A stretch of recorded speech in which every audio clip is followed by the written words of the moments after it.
Hello students, my name is Pragya Rajvanshi and मैं आपको PPS पढ़ाऊंगी। PPS की जो फुल फॉर्म है वो प्रोग्रामिंग फॉर प्रॉब्लम सॉल्विंग है। इसका जो सब्जेक्ट कोड है पहले सेम के लिए वो है BCS 101 and for second same is BCS 202।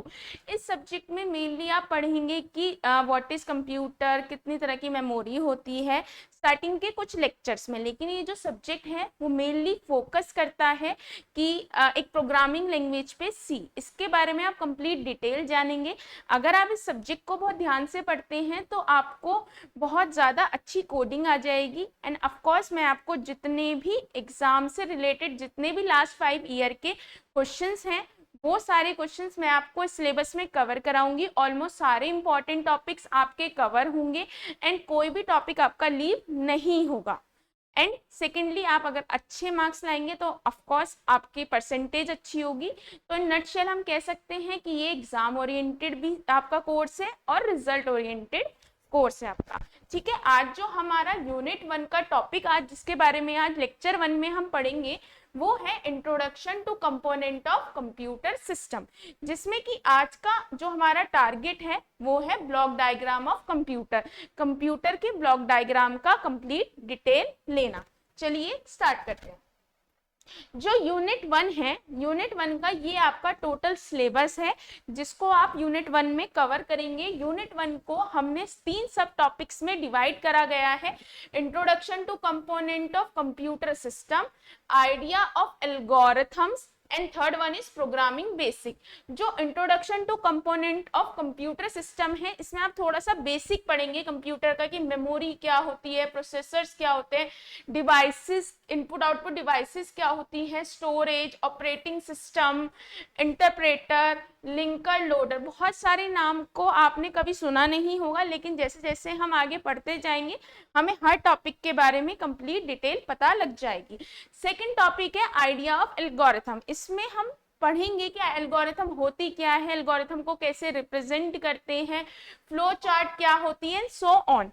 जैसे आगे पढ़ेंगे आपको सब समझ आ जाएगा। ऐसे ही थर्ड टॉपिक, जो आपका थर्ड टॉपिक है ये मोस्ट इंपॉर्टेंट है, यानी कि अगर आप ये पार्ट को बहुत ध्यान से पढ़ेंगे तो आपकी कह सकते हैं unit 2, unit 3, unit 4 and unit 5, तीन जो चारों आपकी यूनिट्स हैं वो इंटरलिंक्ड है। कहीं ना कहीं एक तरह से बेसिक है, लिखा है ना प्रोग्रामिंग बेसिक, इसमें आपको बेसिक पता चलेगा कि एक्चुअली में डेटा टाइप्स क्या होते हैं या स्टोरेज क्लासेस क्या होती हैं एंड कितनी तरह की एरर्स होती हैं, क्या होता है, आगे आप जानेंगे।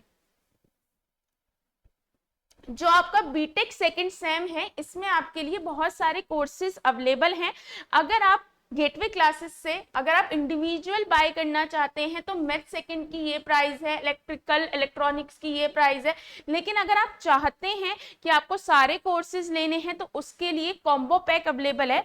कॉम्बो पैक की जो ओरिजिनल प्राइस है वो है 1650 रुपीज, लेकिन अगर आप 10 अप्रैल तक बाय करते हैं तो आपको 1450 रुपीज देने हैं। आप इसके लिए ये वाला कूपन कोड यूज कर सकते हैं। चलिए स्टार्ट करते हैं। सबसे पहले हम ये जान लेते हैं कि कुछ भी आगे पढ़ने से पहले हम ये जानते हैं कि भाई कंप्यूटर होता क्या है। What is computer?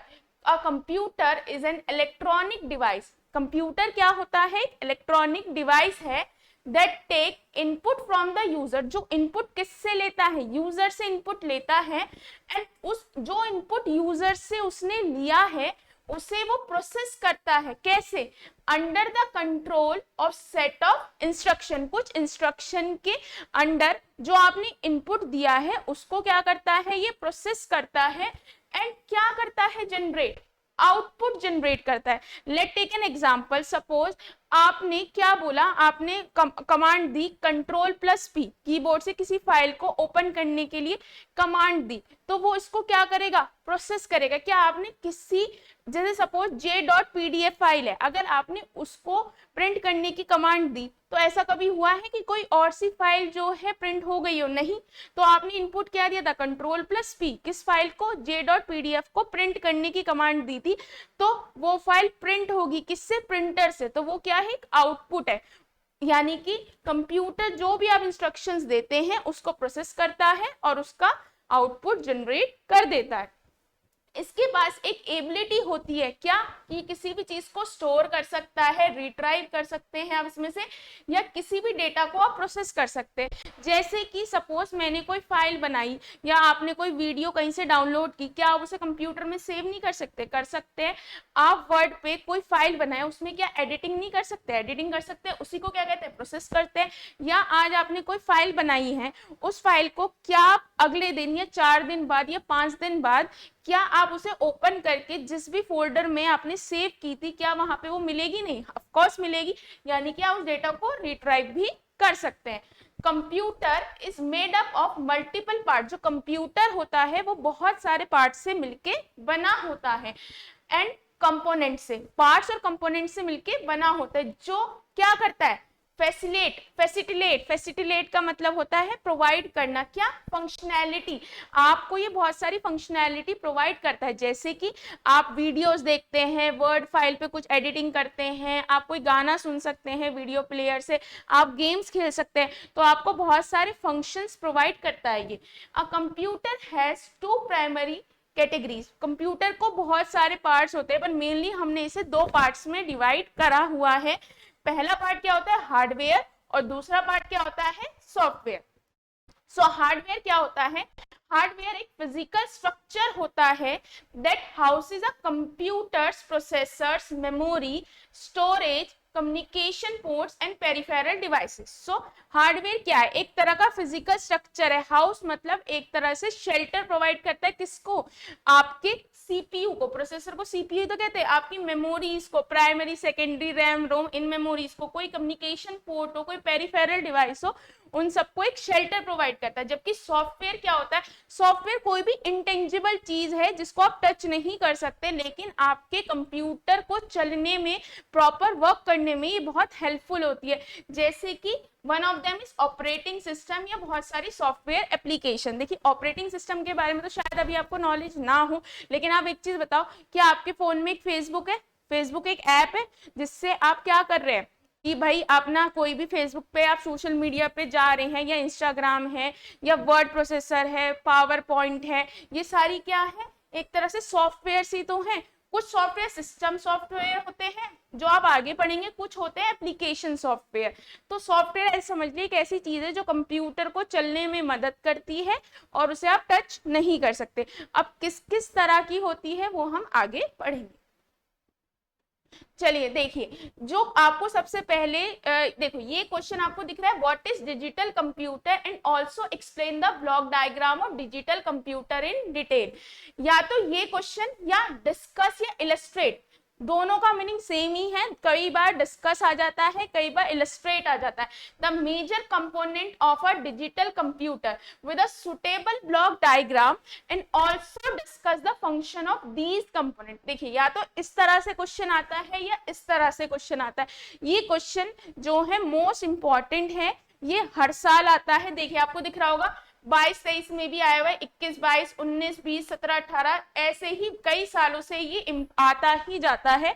और ये ऑलमोस्ट कह सकते हैं हम 7 मार्क्स में आता है हर साल। तो ये टॉपिक इंपॉर्टेंट है और बिल्कुल ही इजी टॉपिक है, बिल्कुल भी हार्ड नहीं है। और देखिए, यही 2 क्वेश्चन आते हैं, कई बार इस तरह से लिख के आ जाता है सॉरी, कई बार इस तरह से लिख के आ जाता है। ठीक है, चलिए स्टार्ट करते हैं। सो पहला है what is digital computer. Digital computer होता क्या है?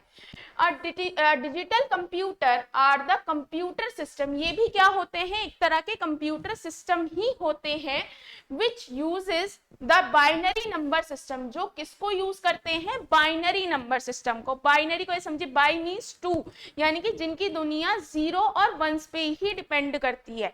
जैसे अगर मैं आपको बोलती हूँ कम, गो, या ये हम इंग्लिश का यूज करते हैं ना किसी भी चीज को, किसी से भी इंटरेक्शन करने के लिए, या आप हिंदी का यूज करते हैं बात करने के लिए, या मैं आपसे बात कर रही हूँ हिंदी में, तो ये मेरी लैंग्वेज है ना जिससे मैं आपसे इंटरेक्ट कर पा रही हूँ। ऐसे ही कंप्यूटर हर चीज को, हर कमांड को प्रोसेस किस में करता है? बाइनरी नंबर सिस्टम, यानी कि उसकी पूरी जो दुनिया है वो 0 और 1 पे ही डिपेंड करती है, which has 2 digits 0 and 1 and perform many computational tasks, यानी कि बहुत सारे कंप्यूटेशनल टास्क भी परफॉर्म करता है। कैसे कंप्यूटेशन, आप इससे बहुत सारी एडिटिंग कराते हैं, कोई वर्ड पे फाइल बनाते हैं, कोई वीडियो चलाते हैं, कोई कैलकुलेशन करते हैं, आप कंप्यूटर में कैलकुलेटर ऑन करके एडिशन सब्ट्रैक्शन डिवीजन कराते हैं, तो ये बहुत सारे टास्क परफॉर्म कर सकता है।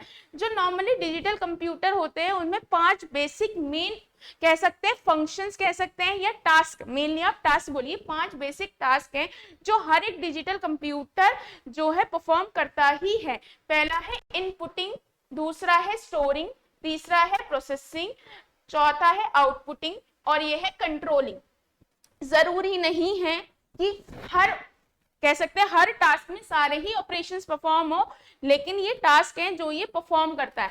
इनपुटिंग का मतलब क्या होता है? It is a process of entering data and instruction to the computer system. देखिए, आप कीबोर्ड के थ्रू, जैसे सपोज आपको 2 नंबर ऐड करने हैं, आपने अपने कंप्यूटर में कैलकुलेटर ऑन कर लिया, आपको 2 नंबर ऐड करने हैं, सपोज आपको ऐड करना है 2 + 3, तो ये भी तो आप इनपुट देंगे किसी इनपुट डिवाइस के थ्रू।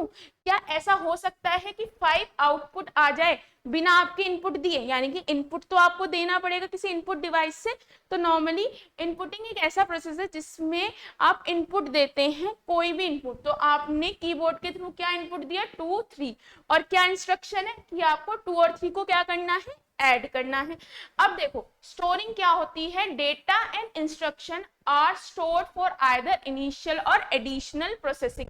यानी कि देखो, अगर मुझे 2 और 3 को ऐड भी करना है तो कहीं ना कहीं कंप्यूटर की मेमोरी में, चाहे टेम्परेरी बेसिस पे या परमानेंट बेसिस पे, वो भी मैटर नहीं करता, आपको डेटा को कहीं जाके स्टोर तो करना पड़ेगा ना, सो दैट प्रोसेसिंग करे कंप्यूटर। यानी कि स्टोरिंग वो टास्क है या वो फंक्शन है जिसमें कि किसी भी डेटा को क्या करा जाता है? स्टोर करा जाता है। प्रोसेसिंग क्या होती है? इट रिक्वायर परफॉर्मिंग अर्थमेटिक और logical operation on the same data to convert it into useful information. यानी कि प्रोसेसिंग क्या है? ये एक ऐसा टास्क है या ऐसा फंक्शन है जिसमें आप अर्थमेटिक या कोई भी लॉजिकल ऑपरेशन परफॉर्म करते हैं, जो भी डेटा सेव होता है। सपोज मैंने कीबोर्ड के थ्रू 2 और 3 क्या कराया था? इनपुट करा लिया था, वो कहीं मेमोरी में जाके स्टोरिंग के थ्रू स्टोर हो गया। अब स्टोर होने के बाद प्रोसेसिंग होगी, यानी कि क्या होगा? ऐड होगा, और ऐड होने के बाद जो 5 है वो कहीं जाके स्टोर हो जाएगा। अब स्टोर हो गया। आउटपुटिंग का मतलब है it is a process of producing the output data to the end user. मतलब मैंने इनपुट करा है तो मुझे आउटपुट क्या चाहिए? मुझे चाहिए 5। तो आउटपुटिंग का मतलब होता है जो भी यूजर ने कमांड दी है उस कमांड को फुलफिल करके, उस काम को प्रोसेस करके यूजर को एक आउटपुट प्रोवाइड करना। अब कंट्रोलिंग क्या होता है? नाम से ही पता चल रहा है, कंट्रोल करना किसी चीज को। तो कंट्रोलिंग क्या करता है? the above operations have to be directed in a particular sequence to be completed। अच्छा, एक चीज बताओ, क्या ऐसा हो सकता है कि मैं इनपुट ना दूं, डायरेक्ट आउटपुट आ जाए, या डेटा प्रोसेस ना हो? सपोज पहले प्रोसेस ना और स्क्रीन पे 2 + 3 ही, मुझे 2 + 3 थोड़ी स्क्रीन पे शो करना है, मुझे क्या करना है? 5। यानी कि कंट्रोलिंग क्या करता है? कंट्रोलिंग ये करता है कि जितने भी ऑपरेशंस हैं वो पर्टिकुलर सीक्वेंस में ही परफॉर्म हो। यानी कि पहले यूजर से इनपुट हो, इनपुट होने के बाद डेटा कहीं मेमोरी में स्टोर हो जाए, स्टोर होने के बाद एडिशन सब्ट्रैक्शन डिवीजन जो भी वर्क परफॉर्म होना है वो वर्क परफॉर्म हो और स्क्रीन पे आउटपुट शो हो। ऐसा कभी ना हो कि इनपुट के बाद डायरेक्ट आउटपुट हो जाए, या आउटपुट से पहले कोई और काम ना हो, या स्टोरिंग बाद में हो पहले प्रोसेसिंग हो। ऐसा नहीं, हर एक चीज सीक्वेंस में हो, हर काम प्रॉपर वे में हो। इस चीज को ध्यान कौन रखता है? कंट्रोलिंग। जैसे एक एग्जांपल ले लो, मैंने एक फाइल को ओपन करना है, तो मैंने कमांड क्या दी? फाइल को ओपन करने की। जब मैंने फाइल को ओपन करने की कमांड दी तो ऑफ कोर्स वो फाइल कहीं मेमोरी में स्टोर होगी। तो पहला काम क्या होना है? इनपुट हो, इनपुट क्या? कमांड का, कि फाइल को ओपन करो। दूसरा काम क्या हो? जहां भी मेमोरी में वो स्टोर है वहां से वो क्या हो जाए? ओपन हो जाए। ओपन होने के बाद वो क्या हो? शो हो किस पे? स्क्रीन पे। तो हर चीज सीक्वेंस में चले, पहला, दूसरा, फिर तीसरा स्टेप, हर चीज का ध्यान रखने वाला कौन सा होता है? कंट्रोलिंग। ठीक है, ये आपका टॉपिक इंपॉर्टेंट है और बहुत इजी है। चलिए आगे चलते हैं। देखिए दूसरा हमारा जो पहला हमने पढ़ा था क्वेश्चन में व्हाट इज डिजिटल कंप्यूटर, वो हो चुका है। दूसरा पार्ट क्या था, ब्लॉक डायग्राम क्या होता है या उसके मेजर कंपोनेंट्स क्या होते हैं। देखो मेजर कंपोनेंट्स क्या होते हैं, ये चार ही मेजर कंपोनेंट्स है। पहला है इनपुट यूनिट, दूसरा है आउटपुट यूनिट, तीसरा है आपका storage unit and fourth one है आपका सेंट्रल प्रोसेसिंग यूनिट। ठीक है, अब देखिए जो आपका ये क्वेश्चन है ब्लॉक डायग्राम ऑफ कंप्यूटर, ये ऑलमोस्ट 7 मार्क्स में आता है। ठीक है, अब हम आगे वाली स्लाइड्स पहले देखिए, आपको ये लगेगा डॉट डॉट और ये डार्क वाली, इसको हम आगे जानेंगे। पहले हर एक यूनिट क्या काम करती है, हर एक यूनिट को पहले हम डिटेल में पढ़ेंगे कि इनपुट यूनिट क्या करती है। पर ये याद रखना क्वेश्चन ये भी आया था मेजर कंपोनेंट्स क्या क्या है। तो मेजर कंपोनेंट्स चार है हमारे, input unit, output unit, storage unit and central processing unit.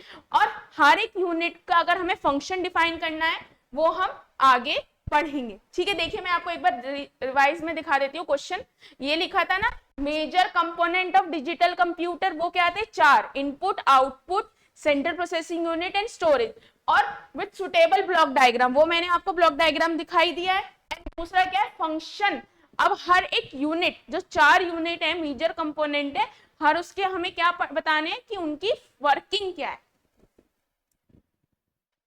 देखिए सबसे पहले होती है हमारी इनपुट यूनिट। इनपुट यूनिट क्या होती है, we need to first enter the data and instruction in the computer system before any computation begin. यानी कि मुझे अगर कुछ भी काम कराना है तो सबसे पहले मुझे क्या करना पड़ेगा, इनपुट करना पड़ेगा। अगर मुझे एक फाइल को ओपन भी करना है, एक फाइल को प्रिंट कराना है या कुछ भी काम करना है सॉरी, तो मुझे पहले क्या करना पड़ेगा, इनपुट देना पड़ेगा। तो इनपुट देने के लिए मुझे किस यूनिट की जरूरत है, इनपुट यूनिट। तो कौन, ये आप किसके थ्रू इनपुट दे सकते हैं, बहुत सारी इनपुट डिवाइसेस के थ्रू। तो कौन कौन सी इनपुट डिवाइसेस है, कीबोर्ड हो गया, माउस हो गया, स्कैनर हो गया, डिजिटल कैमरा हो गया, ये सारी आपकी क्या है, इनपुट डिवाइसेस है। ये आपको समझ आया, इनपुट यूनिट का काम है इनपुट लेना, किससे, यूजर से, किसी भी इनपुट डिवाइसेस के थ्रू। देखो जैसे कि ये था डेटा, आपने कोई भी डेटा दिया, सपोज मुझे 2 नंबर को ऐड ही करना था, सपोज 2 नहीं 3 नंबर ले लेते हैं हम। एक सेकेंड बेटा,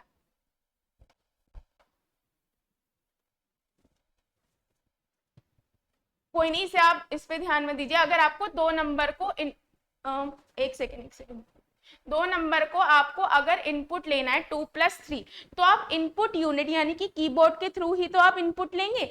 इनपुट लेने के बाद हमारी जो नेक्स्ट पार्ट है उस पे चलिए। दूसरी पार्ट क्या है, स्टोरेज यूनिट, यानी कि जिसके थ्रू आप क्या करेंगे, स्टोर करेंगे।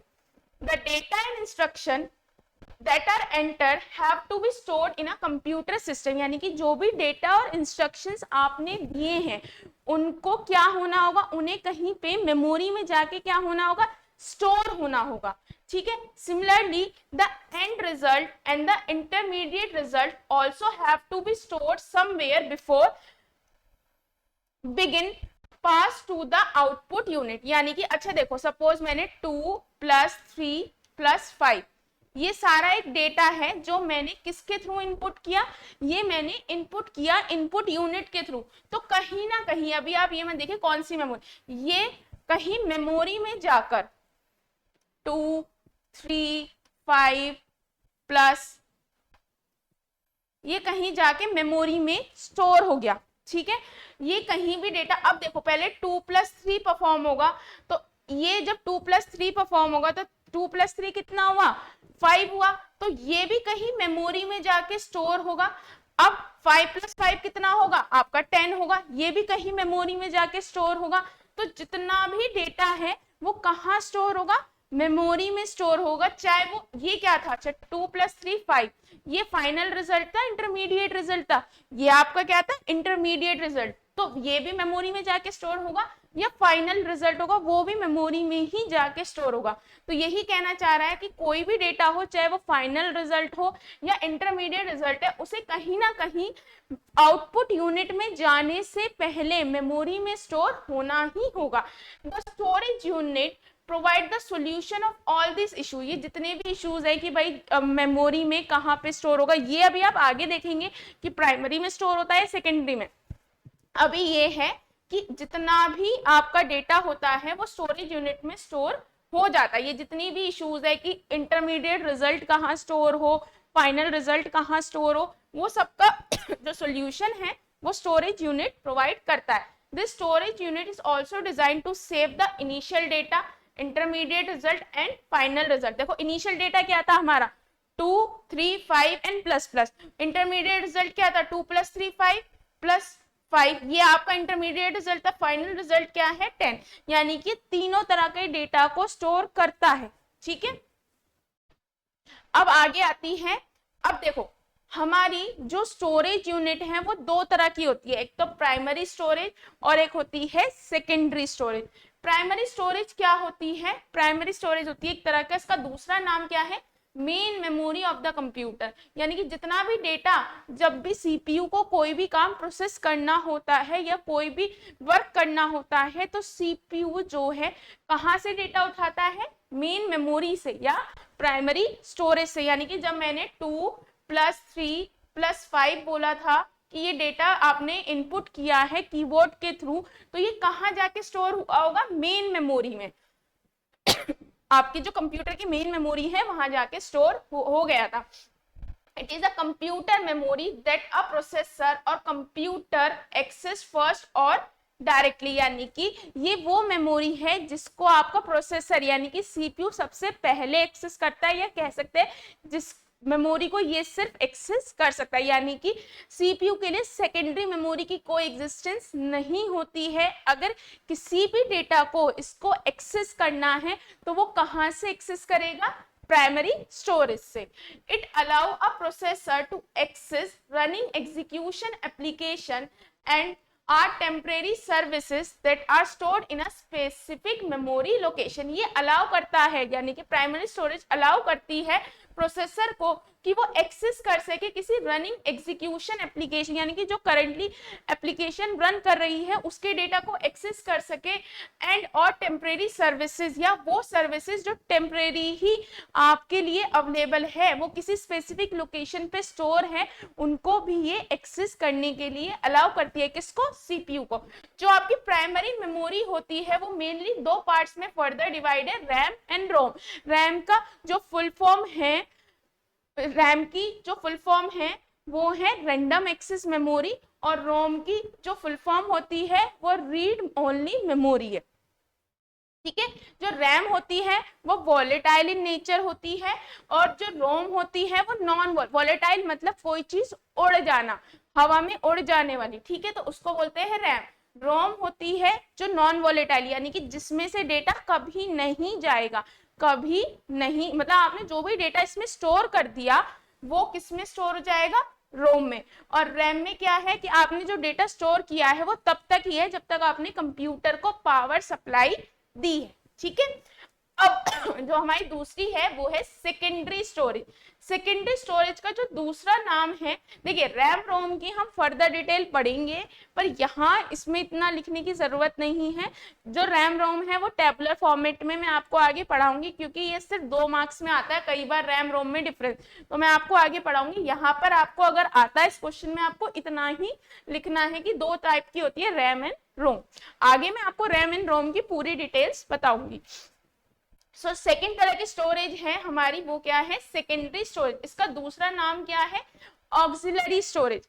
क्या नाम है, auxiliary storage, and can retain information even the system is off. देखो जैसे सेकेंडरी स्टोरेज उस तरह की मेमोरी है कि आपने इसको पावर सप्लाई बंद कर दी कंप्यूटर की, तो उसमें जो डेटा पड़ा है वो नहीं जाएगा, वो रहेगा ही रहेगा। ठीक है, it is basically use for holding the program. ये बेसिकली कब यूज करती है, जब किसी program, holding the program instruction and data on which the computer is not working on currently. यानी कि ये उस तरह के डेटा को स्टोर करती है या उस तरह के इंस्ट्रक्शन को स्टोर करने के लिए हेल्पफुल सॉरी उस तरह के इंस्ट्रक्शन को हेल्प करने के लिए हेल्पफुल है, जो करंटली आप यूज नहीं कर रहे हैं, या आपका प्रोसेसर करंटली उस पर वर्क नहीं कर रहा है, या वो थोड़े टाइम में वर्क करना चाहता है, but need to the process them later. यही लिखा है कि जिस डेटा को प्रोसेसर करंटली यूज नहीं कर रहा है लेकिन वो बाद में प्रोसेस करना चाहता है, तो उस डेटा को आप कहाँ स्टोर कर देते हैं, या कह सकते हैं सीपीयू कहाँ स्टोर कर देता है,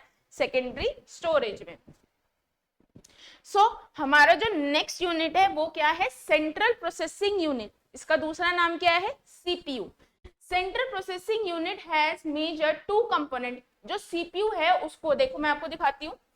आपने देखा होगा कि देखो इसको हमने दो पार्ट्स में डिवाइड कर रखा है, control unit and arithmetic and logical unit. ठीक है, अब इसको आगे डिटेल में पढ़ते हैं।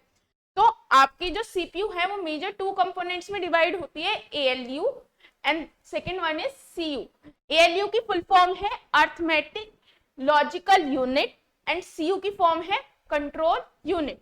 सीपीयू को आप क्या कहते हैं, आपको एक तरह से ब्रेन कह सकते हैं कंप्यूटर का। जितना भी काम परफॉर्म होता है, इवन आप जो है एक फाइल ओपन भी करते हैं, क्लोज भी करते हैं, कोई वीडियो आप देखते हैं, उसे पॉज करते हैं, कुछ भी करते हैं, तो सारा काम आपके कहने पे सारा काम जो परफॉर्म करता है वो सीपीयू ही करता है। यानी कि सीपीयू कंप्यूटर का एक तरह से क्या कह सकते हैं, ब्रेन है। In a computer system all the major calculation and comparison are made inside the CPU. यानी कि जो कंप्यूटर सिस्टम की जितनी भी मेजर कैलकुलेशंस या कंपैरिजन, जितने भी मेजर काम किए जाते हैं वो कौन करता है, किसके अंदर की जाती हैं, आपके सीपीयू के इनसाइड की जाती है। अभी मैंने आपको बताया था सीपीयू के दो पार्ट्स में डिवाइड किया गया है, एएलयू एंड सीयू। तो सबसे पहला है arithmetic logic unit.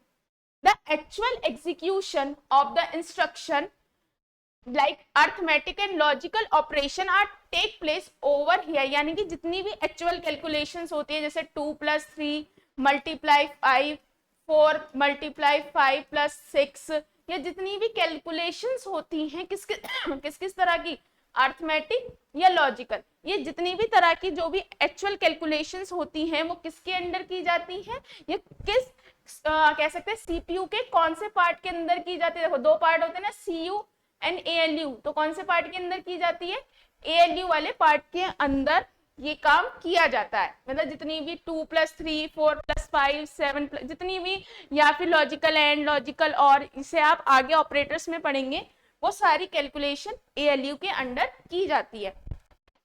ALU perform क्या क्या करता है, simple addition, subtraction, multiplication, division and logical operation like logical OR, logical AND, ये आप आगे पढ़ेंगे। प्लस माइनस डिवाइड, इनके बारे में तो आपको पता ही है, पर लॉजिकल और, लॉजिकल एंड क्या होता है इसको हम आगे पढ़ेंगे। आगे आने वाले सेकेंड यूनिट में आप मेनली ये पढ़ेंगे ऑपरेटर्स क्या होता है। तो अभी के लिए आप इतना जान लीजिए कि जो भी अर्थमेटिक एएलयू होता है, वो जितने भी अर्थमेटिक एंड लॉजिकल ऑपरेशंस होते हैं, addition, subtraction, division, logical AND, logical OR, वो सारे ऑपरेशंस ये परफॉर्म करता है। The intermediate result that are generated in ALU, जैसे ऐसे समझिए,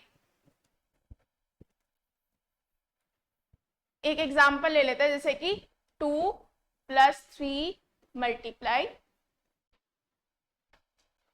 यहाँ पर जैसे आप नॉर्मली एक चीज और, जैसे आप लिखते हैं ना यहाँ पर, वैसे तो आप यहाँ पे मल्टीप्लाई ऐसे लगाते हैं ना नॉर्मली, लेकिन जब आप सी पढ़ेंगे तो उसमें मल्टीप्लाई को स्टार की तरह रिप्रेजेंट किया जाता है। जो एक्सट्रिक है, जैसे स्टार कह लो, यहाँ पे ये मल्टीप्लाई को रिप्रेजेंट करता है। ठीक है, तो सपोज आपने ये नंबर लिया 2 + 3 × 5, ठीक है। तो अब आपको ये पता है ये सारा डेटा कहाँ स्टोर हो जाएगा, जाके मेमोरी में। कौन सी मेमोरी में, मेन मेमोरी में, क्योंकि वहीं तो कंप्यूटर, वहीं तो सारा एक्सेस कर सकता है सीपीयू, सेकेंडरी मेमोरी तो एग्जिस्ट नहीं करती। इतना पार्ट तो क्लियर था। अब intermediate result that are generated in ALU, तो एएलयू क्या करेगा, वही तो एडिशन, सब्ट्रैक्शन, डिवीजन करेगा।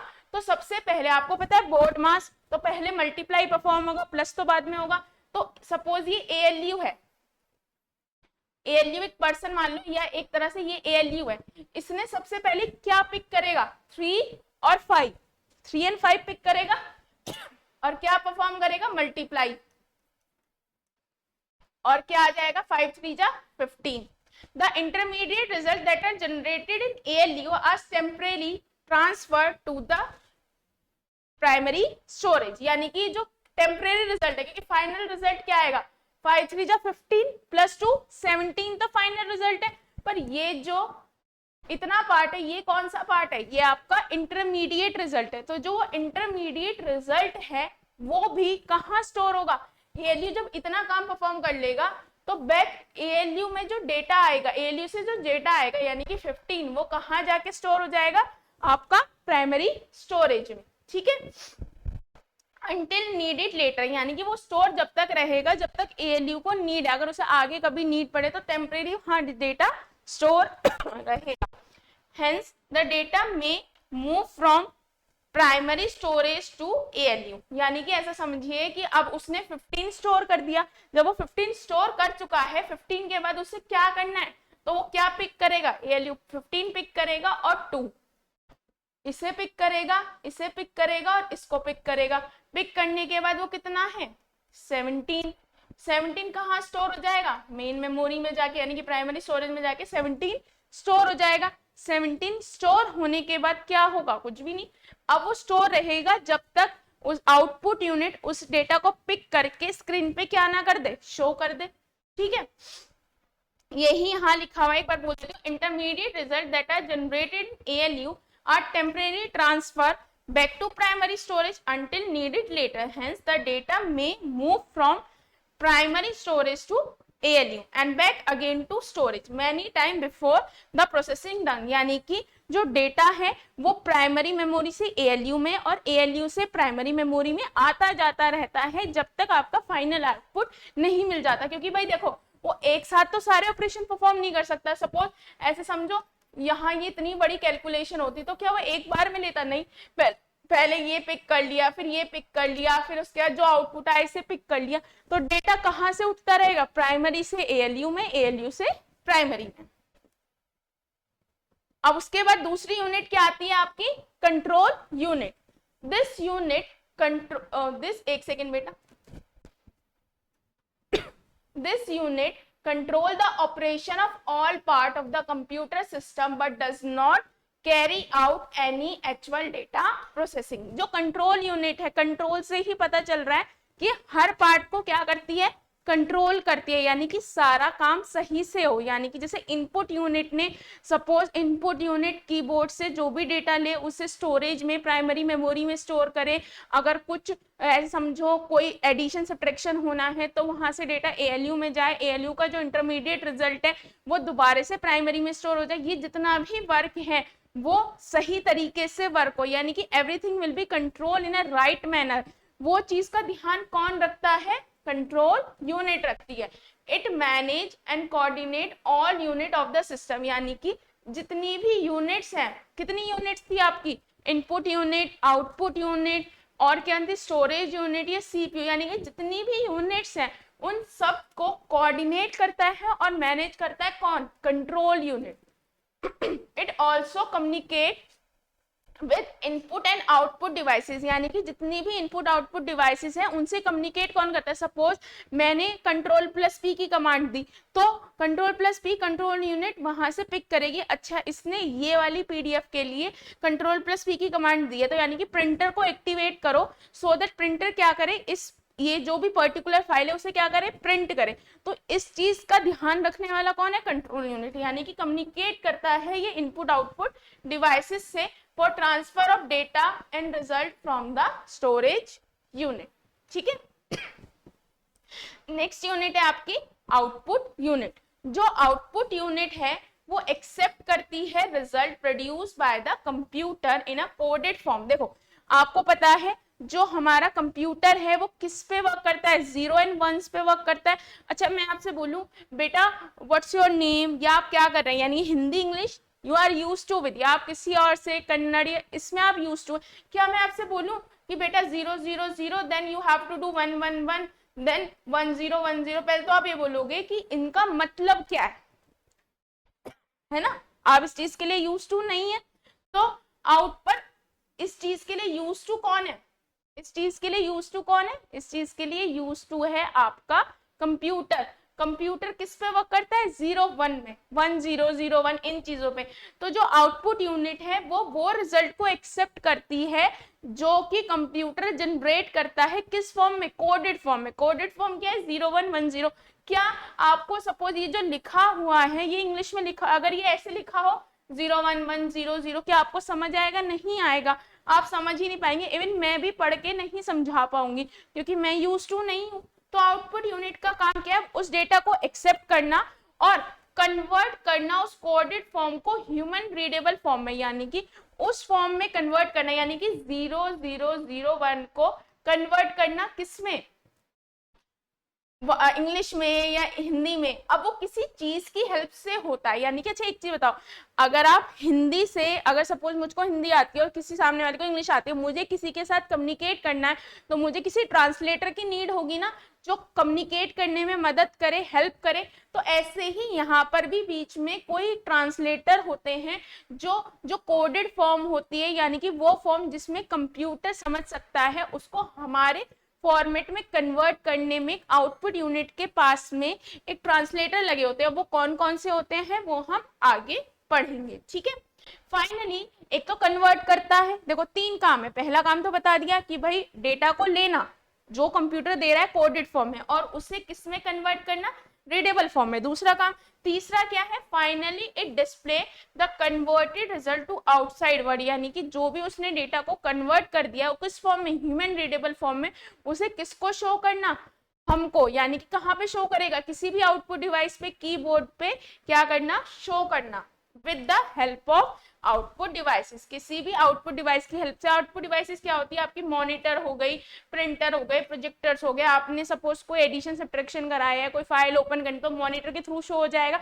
आपने कोई कमांड दी है किसी भी फाइल को प्रिंट करने की, तो आपके प्रिंट्स, आपकी जो पेपर्स है वो प्रिंट होके आ जाएंगे। आप कोई चीज को प्रोजेक्ट करना चाहते हैं, कोई भी वीडियो या किसी भी पीपीटी को प्रोजेक्ट करना चाहते हैं, तो किसकी हेल्प से होगा, प्रोजेक्टर की। देखिए मैंने आपको ये हर एक यूनिट को समझा दिया है। अब देखो जो, एक सेकंड बेटा, हाँ आपकी जो ये थी, मैंने आपको हर एक टॉपिक को समझा दिया है।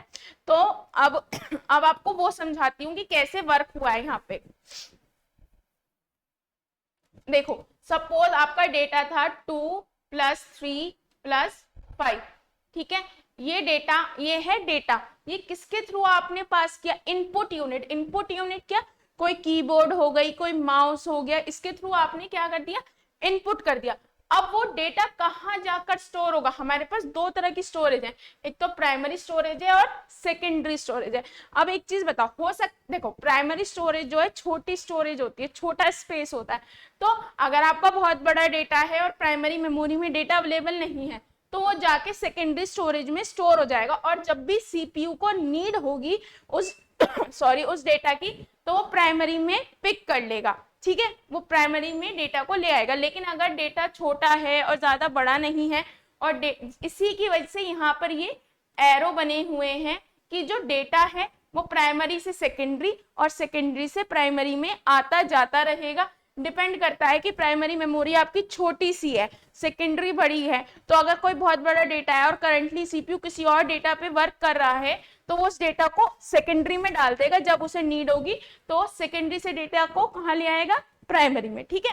अब सपोज डेटा छोटा था, तो आपका डेटा कहाँ ही स्टोर हो गया, प्राइमरी में। 2, 3, 5 प्लस, ठीक है, आपका डेटा ये स्टोर हो गया किसमें, प्राइमरी में। सपोज अगर ये सेकेंडरी में स्टोर होता, तो जब सीपीयू को नीड होती तो प्राइमरी में ले आता उठ के, ठीक है।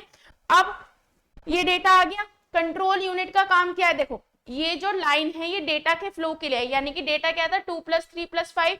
ये डेटा कहाँ चला गया, आपका स्टोरेज यूनिट में। डिपेंड की अवेलेबिलिटी क्या है, डेटा फ्री है, मतलब आपकी जो स्टोरेज है वो फ्री है या नहीं। अगर फ्री है तो ऑफकोर्स प्राइमरी में जाएगा, नहीं है तो वो सेकेंडरी में जाएगा।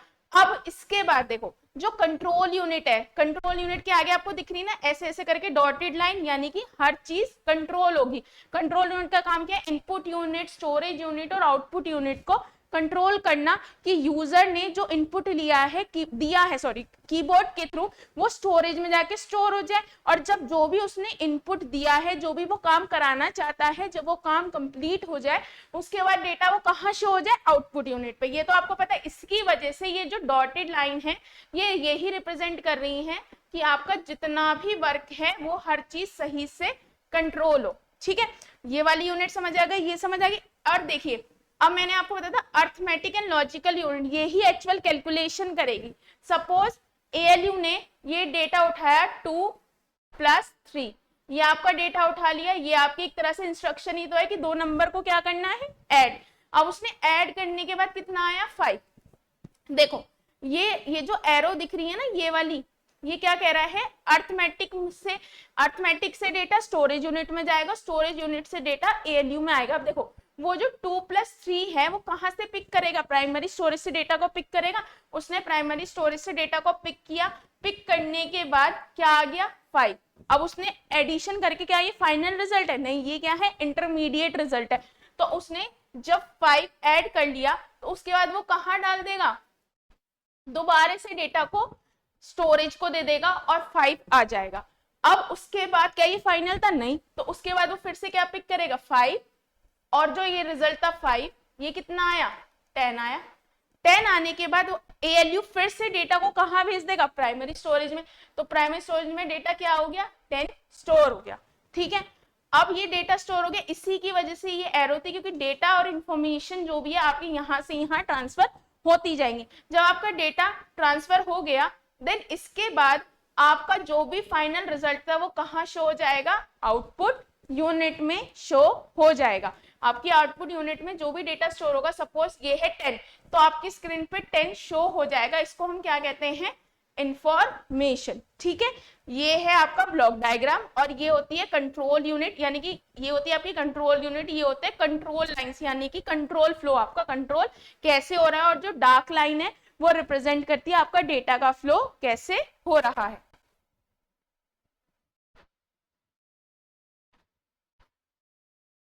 थैंक यू, आपको ये समझ आया, थैंक यू सो मच।